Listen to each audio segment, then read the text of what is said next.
Muito boa noite para quem eu não falei ainda, para quem eu não encontrei, boa noite. Que bom que você está aqui, como falei no começo. Que bom que você veio. Algumas notícias para vocês e boas notícias. Nós fechamos a nossa Semana Jovem. Agora só estamos aguardando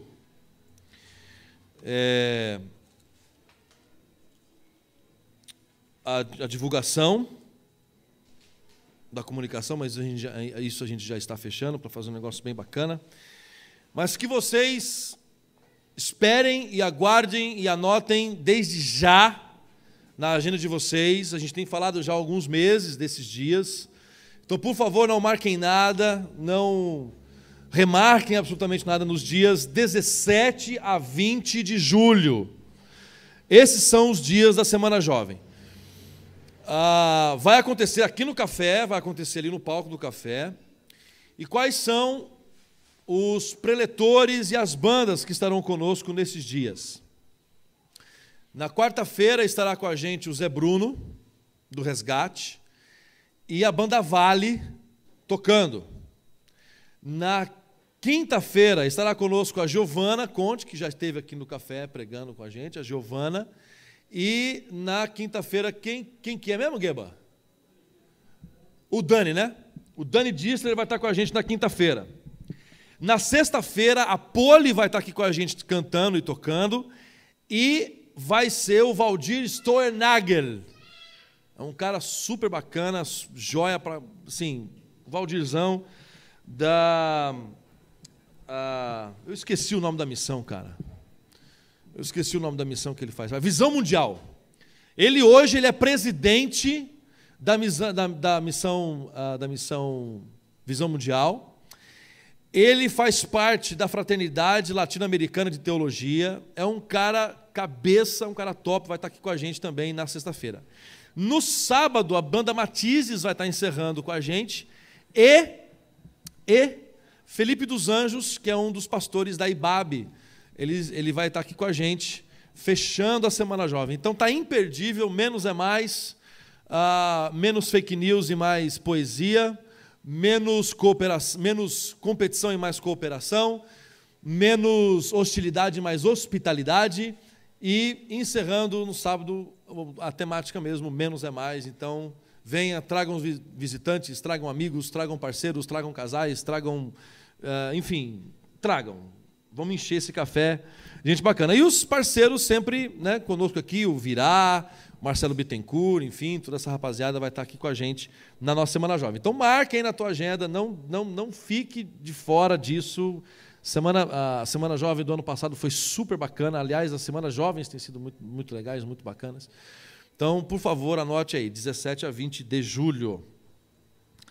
Galera, dando continuidade à nossa série Pastoreando o Mundo, hoje a gente vai estar falando sobre pastoreando na luta por justiça. E foi muito intencional o fato da imagem da divulgação ser essa imagem que vocês estão vendo aí da Federal e na frente a galera de guarda-chuvas. É bem intencional mesmo a divulgação nesse sentido. E antes que eu comece a falar para vocês, eu quero indicar uma literatura que me ajudou bastante no estudo e também no aprofundamento do tema que a gente vai conversar aqui, que é um livro do hoje secretário de esportes, eu acho que ele é secretário de esportes, alguma coisa assim, ele é secretário da Prefeitura Municipal de São Paulo, na cidade de São Paulo, Carlos Bezerra Júnior. É esse livro aqui, olha, Fé Cidadã da Mundo Cristão, quando a espiritualidade e a política se encontram.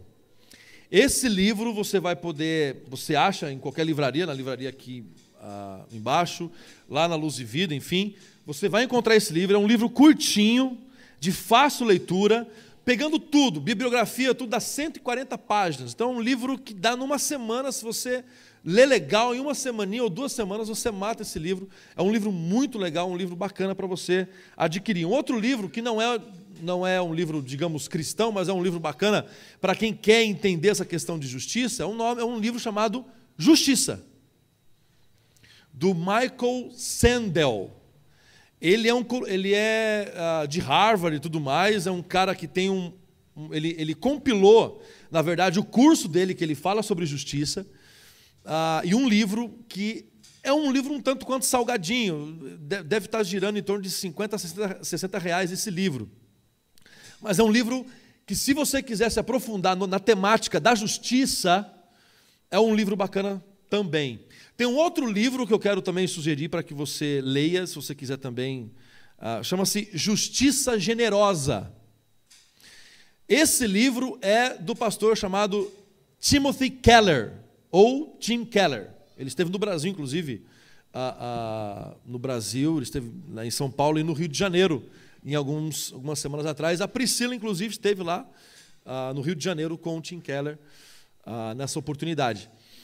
Então, são livros que a gente está sugerindo aqui. Eu vou tentar aí nas próximas celebras, eu vou tentar, dependendo do tema, eu vou tentar trazer aqui literaturas, indicações de literaturas, para que vocês tenham aí um norte para vocês adquirirem livros, enfim, quem gosta de ler, né? O pessoal que gosta de ler, isso daí. Então eu gostaria que você abrisse a sua Bíblia aí, num livro bem difícil de achar, que é Gênesis. Abre aí a sua Bíblia em Gênesis. Gênesis, no capítulo 1. Gênesis, no capítulo 1.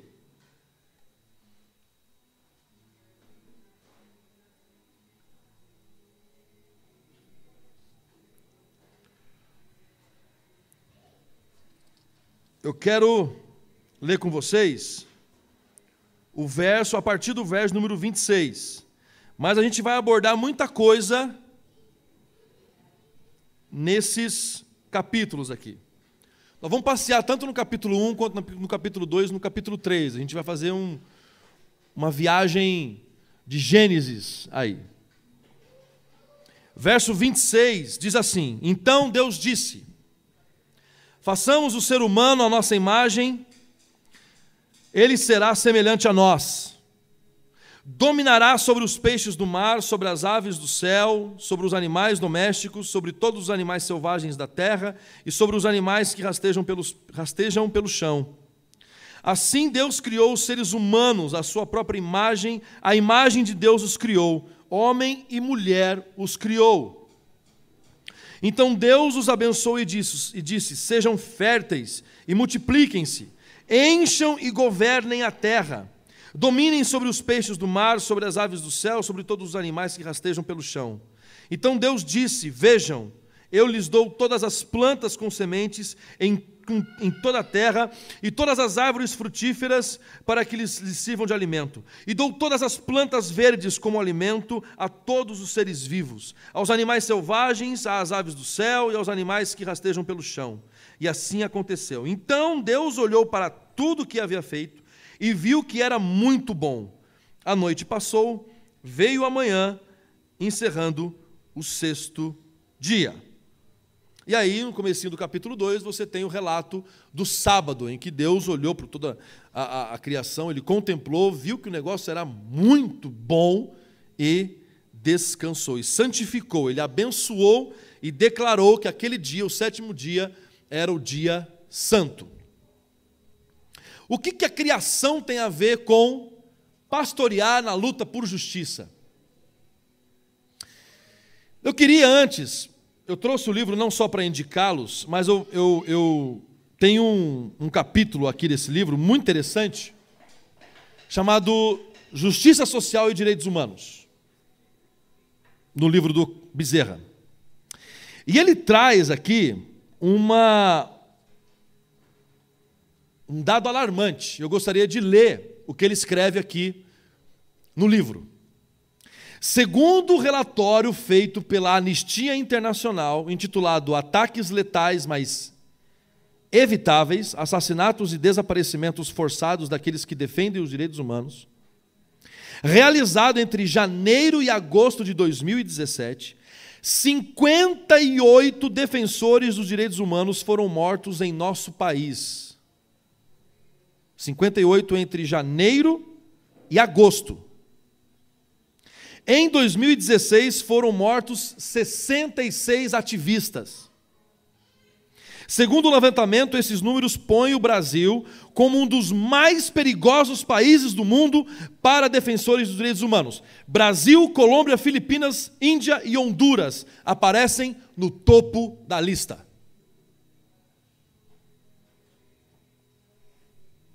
Vejam que o que eu vou dizer para vocês aqui é algo extremamente perigoso. O que eu vou dizer para vocês hoje aqui é uma temática que no nosso país mata. No nosso país, as pessoas que lutam por direitos, que lutam pela justiça, que pastoreiam na luta por justiça, são assassinados. Gente, são 66 pessoas mortas só em um ano. Entre janeiro e agosto, quase que bate a média do negócio. No nosso país. Quando a gente fala de luta por justiça, logo vem, e quando a gente fala de justiça, mais do que pela luta pela justiça, logo na nossa cabeça vem uma seguinte palavra: punição. Para nós, justiça tem a ver com punição. Você pode ver. Tem uma série agora nova na Netflix, uma série, um documentário, que eu acho bem interessante. Obrigado, Aquino. Isso aqui está meio frouxinha. É uma série que conta a história de um apresentador de Manaus. Você viu isso aí, Durval? Um apresentador de Manaus, em que a acusação era a seguinte: ele tinha um programa do estilo Ratinho, sabe? Aqueles programas sensacionalistas, filmavam crimes e assassinatos e uma série de coisas. E a acusação era a seguinte: que o cara tinha a audiência que tinha, porque ele premeditava e ele assassinava os caras para ter audiência no programa. E mais do que isso, ele chefiava uma quadrilha de tráfico de drogas, e para que a quadrilha dele ganhasse mais notoriedade, ele assassinava os concorrentes. É uma série de, acho que uns 7 capítulos, bem interessante, onde você vê os dois lados. Você vê a investigação e você vê o lado da família, o lado do cara. Então tem coisas muito interessantes, são coisas muito bacanas. E você percebe que o tempo todo as pessoas falando de justiça, falando de punição. Punição, punição, punição, punição. Quando a gente vê nas entrevistas e as pessoas falando nas conversas, o que você espera dessa investigação? Eu espero justiça. E o que é justiça? É o cara que cometeu o crime atrás das grades, preso, punido.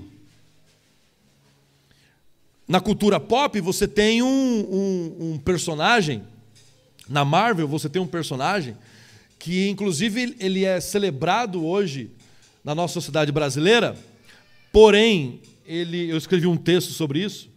Pelo que eu conheço desse personagem, ele estaria rindo da população brasileira, que é o Frank Castle, o justiceiro. Porque o justiceiro, ele não manda recado, o justiceiro, ele mata. O justiceiro não fala que vai matar, o justiceiro simplesmente vai e faz. Por isso que ele iria rir aqui do Brasil, porque aqui no Brasil tem um monte de cachorrinho que está latindo, mas que não está mordendo absolutamente nada. E o Frank Castle, ele é um cara celebrado, ele é um cara que as pessoas gostam de ver o Frank Castle batendo nos traficantes. A gente gosta de ver o Frank Castle. Aliás, um outro justiceiro famoso, e agora não americano, mas um brasileiro, Capitão Nascimento. Eu lembro até hoje da cena dele pegando o Tropa de Elite 2, em que ele pega aquele deputado na blitz e ele enche o cara de porrada. Eu estava no cinema. O cinema veio abaixo naquela cena. As pessoas aplaudiam. E as pessoas ficavam loucas. Tipo, você via os caras rangendo os dentes. Você via o sangue no olho. Você via que os caras, eles queriam pegar mesmo, tá ali junto com o deputado. Ou no deputado não, não o deputado. Ninguém queria estar no deputado, mas no caso com o Capitão Nascimento. Então, para nós, a noção de justiça tem a ver com punição. Tem a ver com punição. O que a Bíblia fala de justiça? Vejam que Jesus é uma das pessoas que mais fala sobre justiça. Ele, no seu Sermão do Monte, que a gente já estudou aqui, ele fala o seguinte: buscar em primeiro lugar o reino de Deus e a sua justiça, e as demais coisas serão acrescentadas. Ele poderia dizer aquilo que eu já disse aqui. Ele poderia ter dito: busque o reino de Deus e o seu amor, busque o reino de Deus e a sua misericórdia, busque o reino de Deus e a sua compaixão, busque o reino de Deus e os seus milagres, busque o reino de Deus. Ele fala: busque o reino de Deus e a sua justiça. Quando Deus cria o homem, Deus, ele fala no seu eterno conselho o seguinte. Para quem não entendeu ainda, o eterno conselho é a Trindade. A Trindade é o eterno conselho. Deus Pai, Deus Filho, Deus Espírito Santo. O eterno conselho. No eterno conselho ali ele diz: façamos o homem. Criemos um homem. A nossa imagem, segundo a nossa semelhança. Pastorear na luta por justiça é reconhecer no outro a imagem e a semelhança do Criador. E aqui é um desafio, meus amados e minhas amadas, senhoras e senhores do júri. Reconhecer a imagem e a semelhança de Deus no estuprador é um desafio. Reconhecer a imagem e semelhança no assassino é um desafio. Reconhecer a imagem e semelhança naquele que nos faz mal é um desafio. É um desafio que a cultura pop celebra muito em Star Wars. Porque de todas as pessoas da galáxia, a única que ainda encontrou bondade em Darth Vader foi o seu filho, Luke Skywalker. E ele lutou até o fim para a redenção do seu pai. E a única pessoa, prestem bem atenção nisso, acho que vocês talvez tenham assistido e não tenham percebido isso. Então aprendam com o Cristo, porque o Cristo também é cultura. Cultura nerd, né? Não sei se é cultura bíblica às vezes, mas cultura nerd tem bastante. O único que viu o pai, o único que viu Darth Vader voltando a ser Anakin Skywalker foi o Luke Skywalker. Ninguém mais viu. Para todo o resto da galáxia, Vader continuou sendo Vader.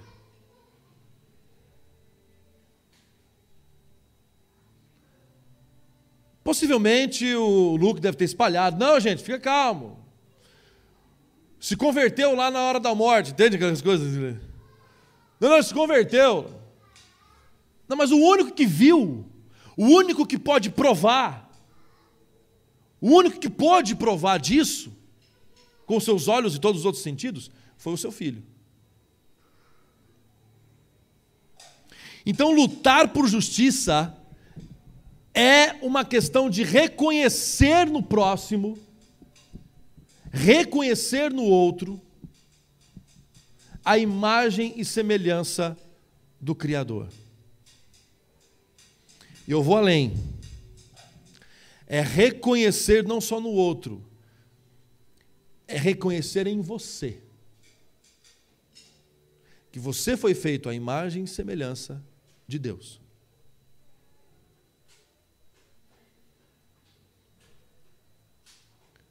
você tem em você a imagem de Deus, o que nós na teologia chamamos de imago Dei, a imagem de Deus, distorcida pelo pecado, afetada pelo pecado, mas ela está aí.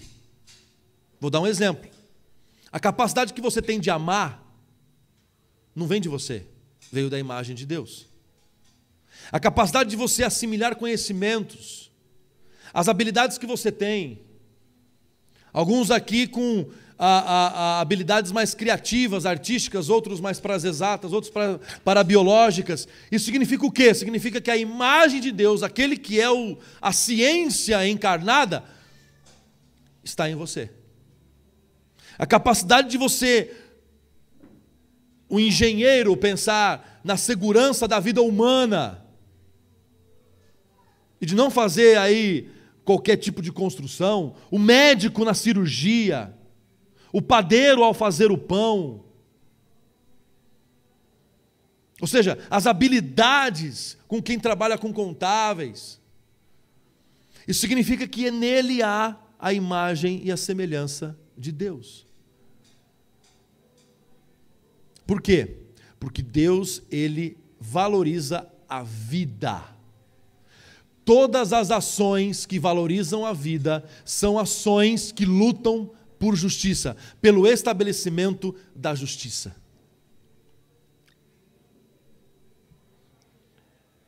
Tem mais aqui.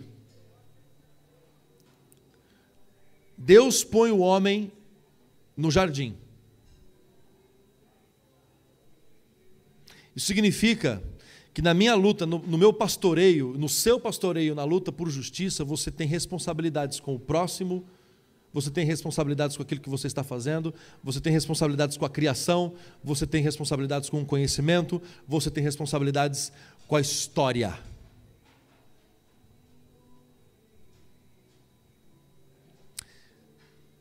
No sábado que vem, a gente vai falar sobre um personagem muito especial, pelo menos para mim. Eu não sei se para alguns aqui, mas no sábado que vem a gente vai falar sobre Martin Luther King.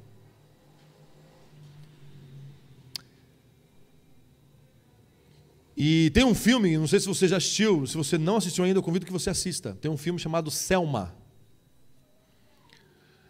que tem uma conversa, não sei se é histórica, mas no filme está acontecendo essa conversa entre o presidente Lyndon Johnson e o governador George Wallace. Lyndon Johnson quer acabar com a segregação, mas ele quer acabar de uma maneira mais política. E o George Wallace é um segregacionista, ele é um racista segregacionista, ele quer manter o status quo da segregação. E o Lyndon Johnson vira para ele e diz assim: eu não estou preocupado com 1965, eu estou preocupado com 1985.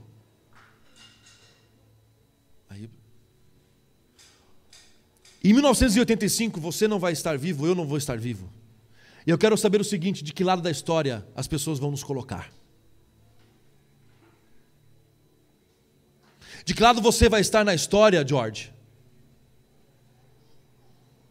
Eu só quero dizer para você que eu quero estar no lado certo da história, no lado justo da história.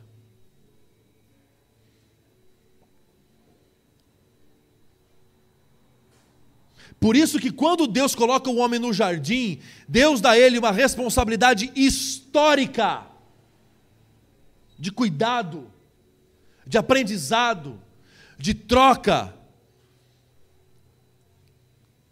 Deus coloca o homem, Deus te colocou, e aqui, gente, eu estou falando aqui na luta por justiça, mas nós vamos responder aqui nessa noite para vocês as três, talvez não responder, mas propor respostas para as três maiores perguntas filosóficas milenares da história da humanidade. Quem somos, por que estamos aqui e para onde vamos? Quem somos? Somos imagem e semelhança do Deus Criador. Temos a imagem do Deus Criador ainda que afetada pelo pecado dentro de nós, mas a possuímos. E essa imagem de Deus é que nos capacita para realizarmos boas obras.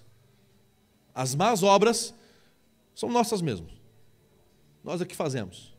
Nossa natureza pecaminosa é que nos dá essa vontade, essa inclinação para o mal. Agora, as coisas boas é a imagem de Deus o tempo inteiro, resistindo à sua existência, resistindo à vida. Ou até mais, assim, resistindo pela vida. E por que você está aqui? Você está aqui para ser algo responsável pela história, pelo andar e o crescimento do próximo. Você está aqui para que a ciência seja uma boa ciência, para que você adquira conhecimento, para que você use esse conhecimento para o estabelecimento da justiça, para que as pessoas encontrem a razão de existir, para que a tristeza seja diminuída, para que os anseios da vida, as ansiedades da vida sejam diminuídas através de ações pontuais suas. É por isso que você está aqui. Você é um pastor, você é uma pastora, que sendo uma estudante, seja da área que for, estando no lugar que você estiver, você pode promover vida, justiça e reino de Deus, sem mesmo você saber que está promovendo. Mas agora você está sabendo, porque eu estou dizendo para você que você está fazendo isso. Adão e Eva, cuidem dos animais, cuidem das plantas. Nos versos mais para frente aqui, você vai ver Adão dando nome aos animais. Deus podia ter feito isso, não podia? Mas Deus dá essa responsabilidade ao homem. O homem é que dá nome aos bois, e às vacas, e às onças, e ao restante dos animais. Por quê? Porque é responsabilidade nossa com a criação. Por isso que é importante, numa sociedade como a nossa, num mundo como o nosso, lutar por meio ambiente, lutar pela preservação da vida, das espécies. É importante, por quê? Porque isso faz parte daquilo que chamamos de mandato cultural. É pauta não de partido político, é pauta não de ideologias, é pauta do reino de Deus lutar pelo meio ambiente. Porque tudo aquilo que preserva a vida é santidade. Toda ação que preserva a vida é santidade. Você quer uma definição de santidade? Essa definição eu aprendi com um mestre, amigo, mentor chamado Ziel Machado. Ele falou o seguinte, que santidade é tudo aquilo que preserva a vida.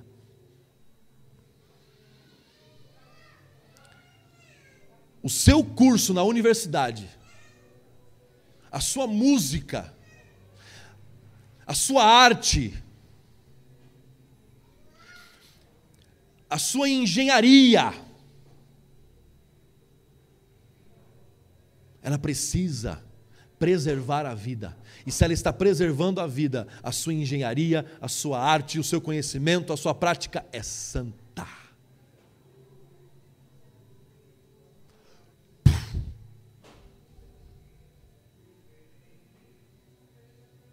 Isso é prática de justiça, gente. Isso é luta por justiça. É você oferecer para as pessoas condições dignas, suficientes, não para sobreviverem, porque isso elas já fazem, mas para viverem.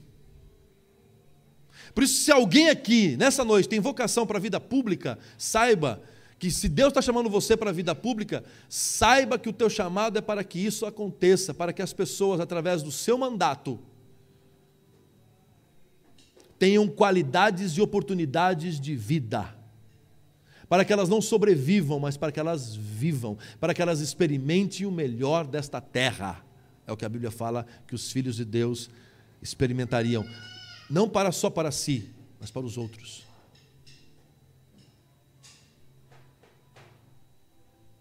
Deus coloca o homem no jardim para isso. Deus coloca o homem no jardim, no homem e a mulher, para administrarem, para serem canais de bênção. Por isso que luta por direitos humanos, luta por justiça, luta por, enfim, pelos refugiados, luta pelo meio ambiente, é pauta evangélica. Não evangélica da bancada, não estou falando desse chiqueiro, que me perdoem os porcos, mas A questão é pauta evangélica no sentido de que é pauta essencial do Evangelho, é pauta de essência do Evangelho. Quando a gente fala pauta evangélica, é isso que a gente está querendo dizer, que é pauta da essência do Evangelho.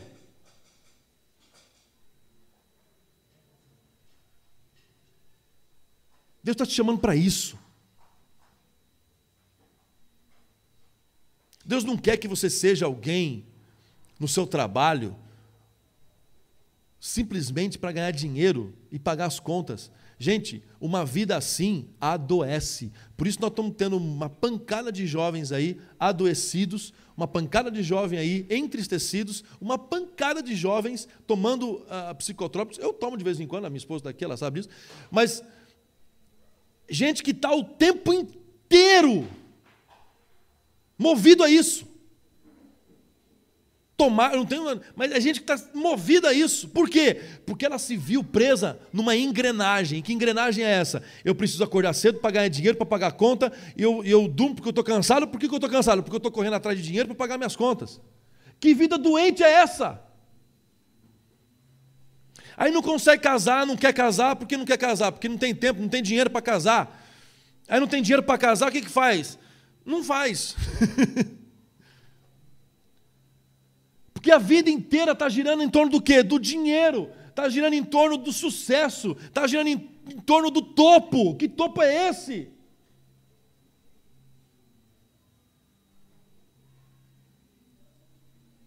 Hoje eu fui realizar uma festa de 25 anos de casado de um casal aqui da nossa igreja. E na volta, eu não falei isso para eles ali na hora, talvez se eles verem isso no YouTube, eles vão ver que eu... Mas na volta, Deus falou comigo. Na hora eu pensei assim, porque tem umas coisas para, assim, não sei se... Os pregadores tem muita coisa que é assim, cara. Tem hora que Deus fala um negócio para você, depois que você prega, tem hora que Deus fala um negócio para você, você fala assim, por que você não falou isso aqui lá naquela hora? Que aí eu ia lacrar. Não, porque tem coisas que Deus quer falar com você, Deus quer lacrar com você. Você existe. E aí eu parei assim, falei, poxa, 25 anos, né, cara, e tal, aquela coisa toda. E eu e a Carol, a gente não tem 25 anos de casado, mas a gente já tem uns 20 e poucos anos aí de... 20, né? De andarmos juntos aí, 20... em fevereiro, 20 e alguns meses aí, a gente tem... caminhado junto aí. Mas de casado a gente tem aí em torno de uns 13, né, amor? 13 anos? 14? Ajuda eu aí. Vai fazer 13 esse ano, né? Aí, estou dentro, estou na matemática. Falei, 13 anos. É que até eu.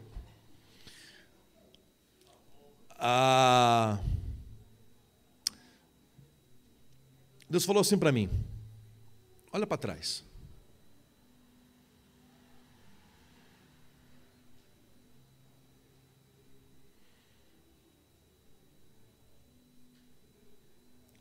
Tudo que alguém gostaria de ter, você já tem.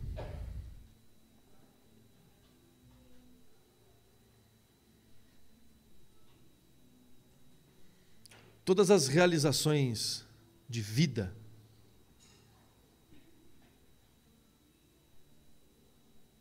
você já realizou. Estou dizendo que é para estacionar. O que eu estou dizendo é que muitas vezes a gente só olha para frente e não para olhar para trás e ver o que Deus já fez com a gente.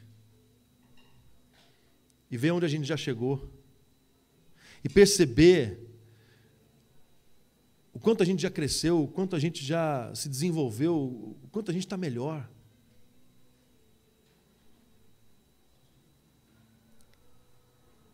E que de repente está na hora de você divertir, curtir isso.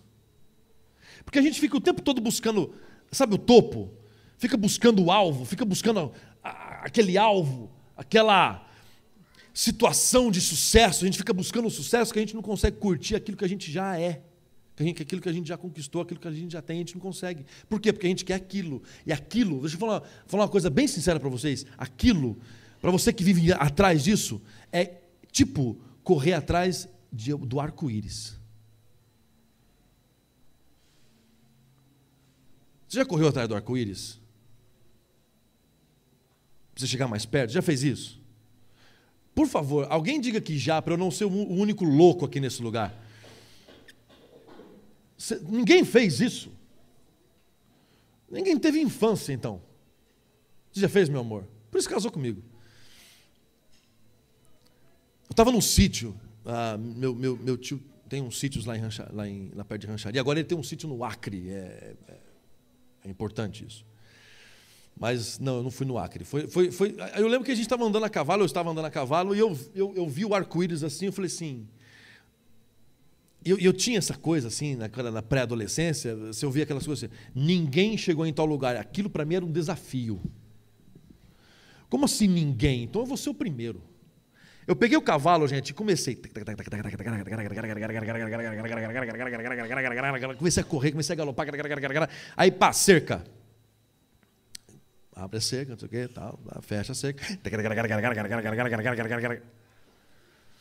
Eu não sei por quanto tempo eu galopei, eu só sei que eu fiquei perdido, eu não sabia mais onde eu estava.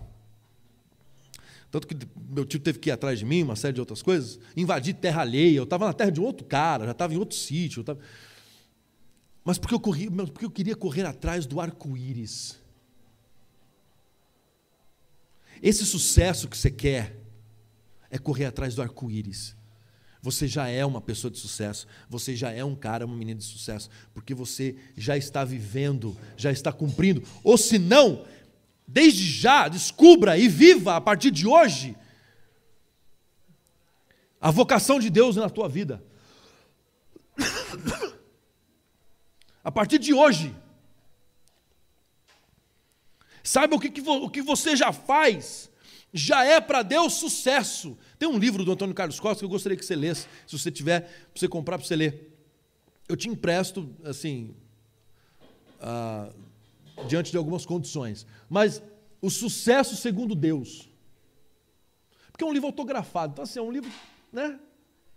Tem um carinho especial. Ganhei do homem, então, né? Autografado ainda, emprestar, não é assim, né? É isso. Sucesso segundo Deus é você experimentar cada coisa que você está vivendo no dia de hoje, no dia de amanhã. Aí você fica nessa ansiedade, fica nessa correria. Não consegue experimentar nada, não consegue curtir nada. Chega à noite, vai para o Twitter e chora as pitangas no Twitter, ou chora as pitangas no Face, ou chora as pitangas para alguém, ou não chora, e guarda, e não consegue dormir, fica nessa.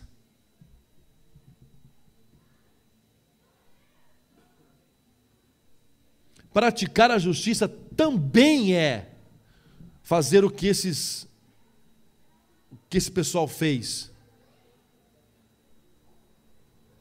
Lutar pela educação, pela justiça.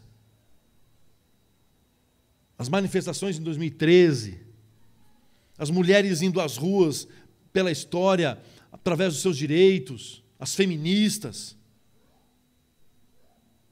os negros. Você tem os caras da África do Sul no apartheid. Você tem na história recente momentos de lutas pela justiça, pelo estabelecimento da justiça, mas não como pautas ou bandeiras político-ideológicas, mas porque são pautas do Evangelho. Nós, como cristãos, nós cremos nisso.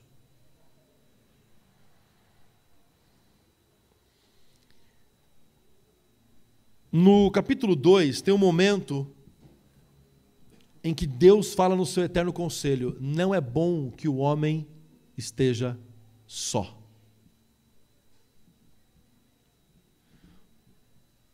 O pastoreio na luta por justiça necessariamente inclui o outro. Não é você. Não é só você. É o outro também. Aliás, nunca é só você. necessariamente o outro precisa estar nessa briga. Né, filho? Vem cá, papai. Vem aqui do ladinho. Isso. Aqui. Inclui o outro. Vem cá.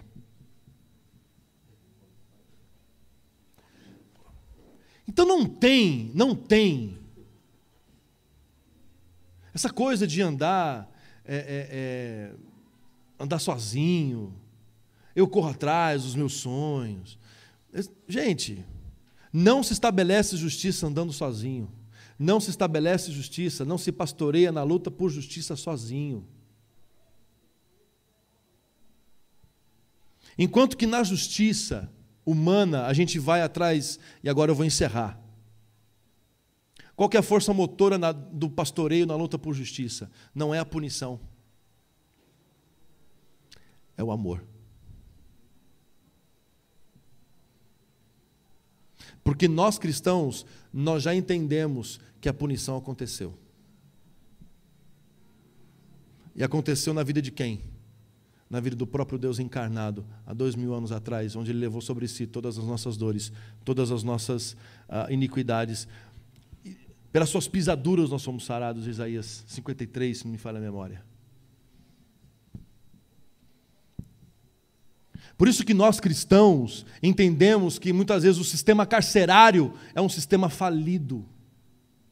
Que adianta lotar as prisões de pessoas? O que aconteceu na história? Absolutamente nada. Vamos partir para a pena de morte então. Isso, vai lá. Acho interessante esse pessoal que fica batendo no peito e dizendo, vamos matar, vamos fazer isso, vamos fazer aquilo. Tá, e quando o negócio feder para o teu lado? E se o negócio estourar dentro da tua casa, é o teu filho que está na mira agora dessa, entre aspas, justiça. Tu vai também querer lá que ele morra? Você gritou na rua aí esses dias atrás, aí que bandido bom é bandido morto. E aí, o negócio agora é teu filho. E aí? Vão matar o teu filho? Vão matar o filho, filho? Não, né? Está preocupado.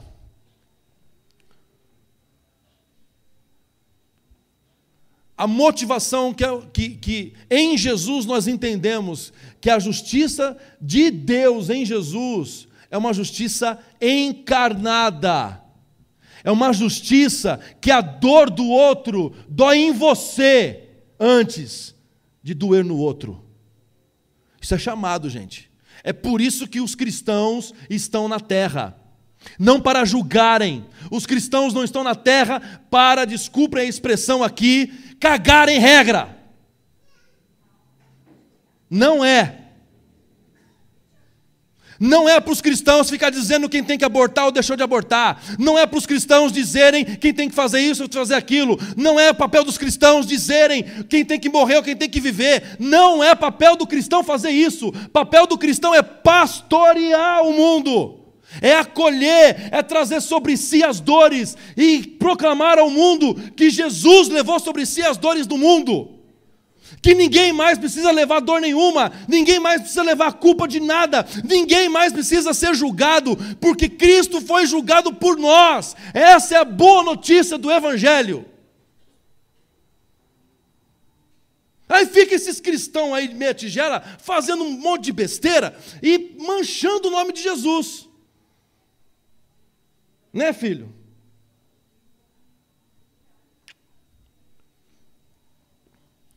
Nós fomos chamados para pastorear esse mundo. E pastorear, estabelecendo a justiça. E como é que se estabelece a justiça? E como se luta por justiça? Por amor. Por amor. Em nome do amor. Motivados pelo amor.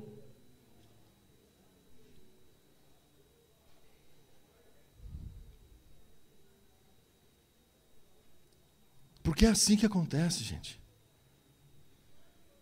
Capítulo 3 de Gênesis fala que o pecado entrou no mundo. E quando o pecado entra no mundo por escolha nossa, E aí vem a grande sacada do capítulo 3 de Gênesis. Porque tem muita gente que diz que o pecado original foi a desobediência. Não foi. O pecado original não foi a desobediência foi o efeito. A causa, o dito pecado original, está lá escrito: querer ser igual a Deus. E na busca de querer ser igual a Deus, o homem o desobedeceu e morreu. Porque o homem já era igual a Deus. Era imagem e semelhança. Eles caíram na maior fake news da história. Eles achavam que eles poderiam ser igual a Deus. Mas eles já eram. Eram imagem e semelhança dele. Via Deus face a face. À tardezinha, Deus vinha conversar com o homem e com a mulher, passeando no jardim. Havia comunhão, intimidade. O homem e a mulher jantavam, almoçavam, comiam e se relacionavam com Deus de maneira livre, espontânea e íntima. E o pecado com a maior mentira da humanidade, dizendo: sejam iguais a Deus. Corram atrás do arco-íris. Sejam iguais a Deus. Não adianta. Por que correr atrás de algo que já é teu? Por que perseguir um negócio que já é teu? Por que lutar para ter um negócio que já é teu? É insano, não é insano? É isso. Por que lutar para ser algo ou alguém que você já é? Justiça é estabelecer aquilo que na eternidade Deus já estabeleceu. É estabelecer na terra. É aquilo que Jesus diz na oração do Pai Nosso: venha o teu reino, que seja feita aqui na terra a tua vontade, da mesma maneira como ela é feita no céu. Em nome de Jesus.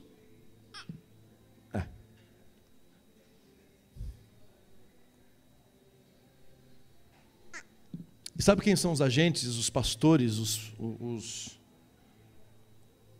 canais que Deus quer usar para o estabelecimento dessa justiça?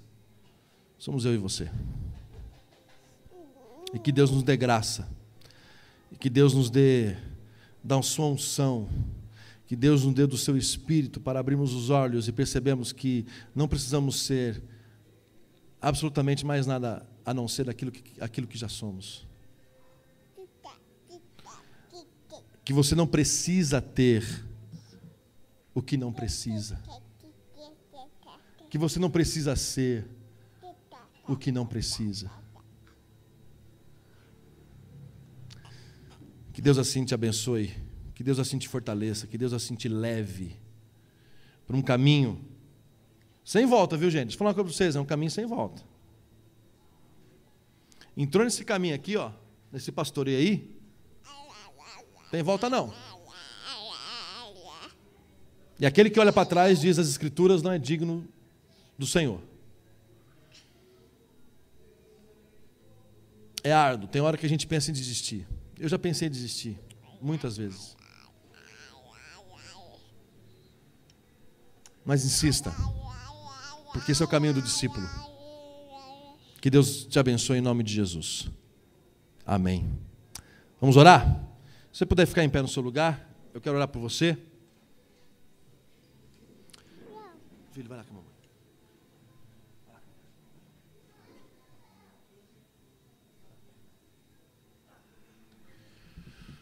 Pai querido, obrigado por essa noite. Pela bênção de sermos instrumentos do Senhor para essa causa da luta pela justiça. Pai Santo, sabemos o quão pesado isso pode ser, ou não sabemos, mas que o Senhor e o Teu Espírito nos sustente e nos ilumine, para que, por mais que muitas vezes pensemos em desistir, em largar a mão, em chutar o balde. Que o Senhor nos lembre da Tua graça. Que a Tua graça nos basta. Que eu esteja aqui, ó Pai, diante de pastores e pastoras que lutam pela justiça do reino de Deus nesta terra. Que serão confundidos, maltratados, serão vítimas de fake news, serão vítimas de calúnia, ficarão cansados, ficarão às vezes desanimados. Mas aqueles que esperam no Senhor renovam as suas forças e voarão como águias, com asas como águias. Caminharão e não se cansarão, correrão e não se fatigarão. Que a Tua graça nos persiga, que a Tua graça esteja sobre nós, em nome de Jesus. Amém e amém. Galera, sábado que vem a gente tem a continuidade dessa mensagem com um exemplo. Aqui a gente estipulou valores. Na semana que vem, no sábado, na semana que vem, aqui no mesmo bate-horário, no mesmo bate-lugar, nós vamos falar sobre Martin Luther King. Eu vou trazer aqui a biografia dele, nós vamos discutir sobre a vida do Martin Luther King, nós vamos falar sobre o Martin Luther King. Eu vou tentar trazer algumas fotos para a gente jogar aqui no Data Show, para que você entenda a luta desse homem. E que muitas vezes a luta por justiça e pelo estabelecimento da justiça, do reino de Deus, talvez custe um pouco da sua saúde, talvez custe um pouco dos seus dias, e no caso do Luther King, custeou a própria vida. Mas vem semana que vem, vamos conversar sobre isso, que você fique encorajado nesse mundo de ser um canal de Deus, um sal da terra e uma luz do mundo. Deus te abençoe, galera, até sábado que vem ou até amanhã, se Deus quiser, valeu, tchau!